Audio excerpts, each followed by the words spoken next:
할렐루야. 예수님의 사랑으로 성도 여러분을 사랑합니다. 한 성도님이 저에게 질문을 하셨습니다. 목사님, 동성애에 대해서 어떻게 생각하시나요? 목사님은 동성애를 반대하시나요? 아니면 인정하시나요? 반대하신다면 동성애 반대 집회에 우리도 가야 하지 않을까요? 제가 이렇게 대답했습니다. 성도님, 동성애는 당연히 성경에 죄로 규정되어 있습니다. 하나님의 창조 질서에 반하는 것이요, 구체적으로 율법에 명시되어 있고요. 예수님께서 율법을 완성하셨다고 하지만 그렇다고 모든 것을 허용한 것은 아니니까요. 더구나 동성 간의 관계로 인해 발생하는 치명적인 질병을 보면 당연히 금해야 할 것으로 판단되죠.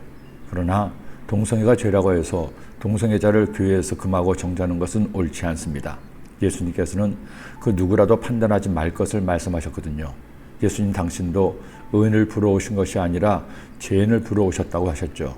그리고 성도가 개인적으로 어떤 형태의 집회를 가는 것은 개인의 신앙의 자유이니 문제가 없습니다. 단 교회가 교회 이름으로 가는 것은 성도 각각의 생각이 있기 때문에 조심을 해야 합니다.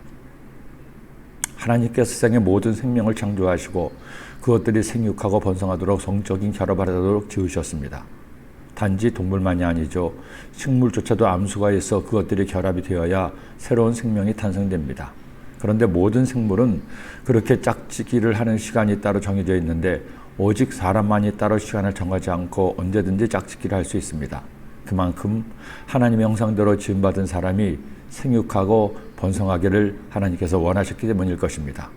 그러기에 성은 하나님께서 만드신 것이요, 성관계를 하는 것은 죄도 아니고 더러운 것도 아닙니다. 단 하나님은 이런 성관계가 자칫 사람을 타락시킬 수 있음을 알기에 가정과 결혼, 서로에 대한 책임을 지는 관계에서 관계를 허락하신 겁니다.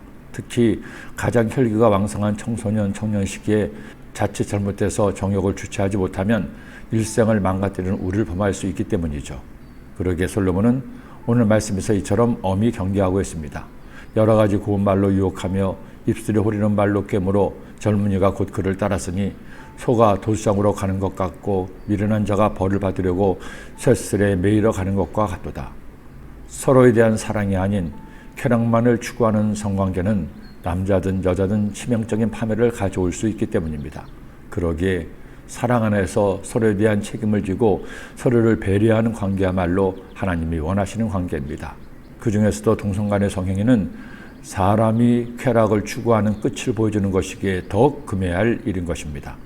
안타까운 것은 이런 일들이 이제는 대한민국에서도 일상이 되어가고 있는 것이죠. 오죽했으면 에이즈가 원숭이 두 창이 이런 관계로 퍼져나갔을까요? 여러분, 성적인 쾌락은 우리를 사랑하시는 하나님이 주신 선물입니다. 그 선물이 자신을 파괴하는 폭탄이 되게 하지 마세요. 서로를 사랑하는 수단이 되어 하나님을 기쁘시게 하는 아름다운 것이 되기를 소원합니다. 기도드립니다.